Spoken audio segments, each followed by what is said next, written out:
Cricket মাঠের 22 গজে ইতিহাস তৈরি করে বসলো পাকিস্তান। চলুন বন্ধুরা দেখে নেওয়া যাক কি এমন করলো পাকিস্তানের ক্রিকেট দল যা ইতিহাস তৈরি হয়ে গেল। ক্রিকেট খেলার সমস্ত সঠিক তথ্য জানার জন্য চ্যানেলটিকে এক্ষুনি সাবস্ক্রাইব করে দিন। বন্ধুরা, চ্যাম্পিয়ন্স ট্রফি শুরু হওয়ার আগে পাকিস্তান, সাউথ আফ্রিকা ও নিউজিল্যান্ডের মধ্যে ত্রিদেশীয় সিরিজ হচ্ছে ওয়ানডে ম্যাচে। তো সেই ম্যাচেই আগামীকাল সাউথ আফ্রিকার সাথে পাকিস্তানের যে ম্যাচটি হয়েছে সেই ম্যাচেই পাকিস্তান ইতিহাস তৈরি করে বসেছে। তো চলুন দেখে নেওয়া যাক কী ঘটেছিল ঘটনা। বন্ধুরা, প্রথমে সাউথ আফ্রিকা ব্যাট করতে নেবে 50 ওভারে 352 রান করেছে। তাদের ক্যাপ্টেন টেম্বা বাম্বে 83 রান করে, তাছাড়াও ম্যাথিউ বিটজোকে 83 রান করে, আর তাদের wicket keeper batsman Henry Klaasen 87 রানের একটা ঝোড়ো ইনিংস খেলে। ও শেষ দিকে কায়েল ভেরেনিয়ান 32 বলে একটা 44 রানের ইনিংস খেলে সাউথ আফ্রিকা 50 ওভারে 352 রান তোলে।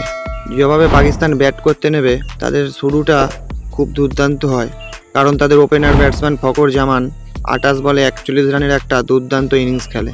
তাছাড়াও বাবর আজম 23 রান করে। কিন্তু আসল ঘটনা তো ঘটে তারপরে, কারণ পাকিস্তানের ক্যাপ্টেন মোহাম্মদ রিয়ান 122 রান ও তাদের অলরাউন্ডার ব্যাটসম্যান সালমান আলী আগা 134 রান করে মাত্র 49 ওভারেই এই 352 রানটা চেস করে পাকিস্তান জিতে যায়। আর এইটাই হয়ে যায় ইতিহাস।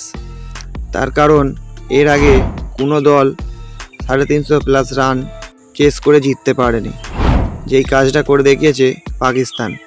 আর রান চেস করে জেতার সময় মোহাম্মদ রিজান ও সালমান আলী আগা মিলে 260 রানের একটা দুর্দান্ত পার্টনারশিপ গড়ে তোলে, যেটাও ইতিহাস হয়ে যায় রান চেস করার সময় সর্বোচ্চ পার্টনারশিপের।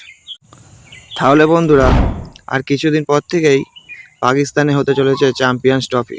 সেই চ্যাম্পিয়ন্স ট্রফি শুরু হওয়ার আগে পাকিস্তান এরকম দুর্দান্ত ফর্মে আছে, তাহলে পাকিস্তানকে কি চ্যাম্পিয়ন্স ট্রফির ফাইনাল খেলার দাবিদার হিসাবে ধরতে পারি আমরা? তো দেখা যাক বন্ধুরা, পাকিস্তান এবছর চ্যাম্পিয়ন্স ট্রফিতে কত ভালো ফলাফল করতে পারে। তো বন্ধুরা, আজকের ভিডিওটি এই পর্যন্তই। পরের দিন দেখা হচ্ছে নতুন কোনো ভিডিও নিয়ে। ধন্যবাদ। ক্রিকেট খেলার সমস্ত সঠিক তথ্য জানার জন্য চ্যানেলটিকে এক্ষুনি সাবস্ক্রাইব করে দিন।